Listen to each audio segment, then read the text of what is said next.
இன்றைய ரத்தினம். விருத்திராசுரனை கொன்றொழித்தவுடன் எல்லா தேவர்களாலும் வணங்கப்படுகின்ற தேவேந்திரனுக்கு எவ்வளவு மாட்சிமை மிக்க வாழ்த்துக்கள் கிடைத்தனவோ அந்த பெருமை உனக்கு கிடைப்பதாக. முன்பொரு சமயத்தில் அமுதத்தை கொண்டு வருவதற்காக கருடன் சென்றபோது அவனுடைய அன்னை வினத்தை மங்களமான சடங்குகளை செய்து அவன் வெற்றியை பிரார்த்தித்தாலே அந்த மங்களம் உனக்கு ஏற்படட்டும்.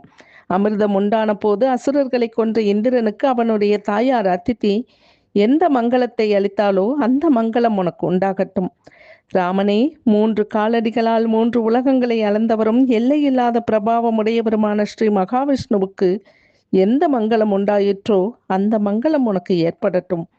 ருதுக்கள், கடல்கள், தீபகற்பங்கள், வேதங்கள், உலகங்கள், திசைகள் ஆகிய சுப மங்களமானவை எல்லாம் மாவீரனே உனக்கு மங்களத்தை கொடுக்கட்டும் என்று ராகவருடைய தலையில் கை வைத்து ஆசி மொழிகளை கூறி தடங்கண் மாதரசியான தேவி கோசலை ராகவரின் திருவுடலில் சந்தனம் பூசி விருப்பத்தை பூர்த்தி செய்யும் தெய்வீக மூலிகையான விசல்யக்கரணியை கையில் தாயத்தாக கட்டி ரட்சைக்குரிய மந்திரங்களை ஓதியும் அதற்கு வலிமை கூட்டினார்.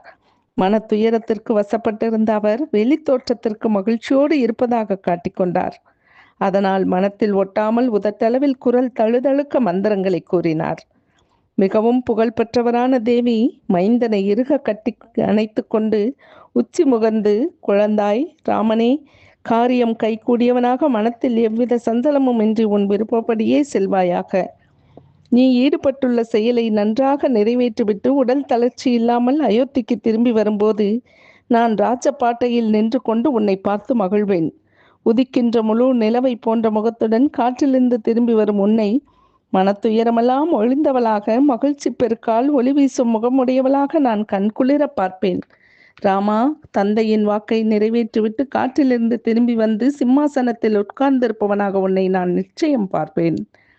ஐயனே, வனவாசத்திலிருந்து திரும்பி வந்து மன்னருக்குரிய ஆடை ஆபரணங்கள் அணிந்து கொண்டு என்னுடைய மருமகளின் விருப்பங்களையெல்லாம் நிறைவேற்று. ராகவா, என்னால் தொழுது பிரார்த்திக்கப்பட்ட சிவன் முதலான தேவகணங்கள், மகரிஷிகள், பூதங்கள், மகாசுரர்கள், உரக்கர்கள், திசைகள் ஆகியன காற்றில் வசிக்கும் உனக்கு ஏராளமாக நலன்களை அருள்வார்களாக என்று கண்ணீர் நிறைந்த கண்களுடன் தாயார் ஆசிர்வாதம் செய்து காப்பு மந்திரங்களை கூறி முறைப்படி நல்வாழ்த்து சடங்குகளை நிறைவேற்றி ராகவனை வலம் வந்து பல தடவைகள் மார்புற தழுவிக்கொண்டார்.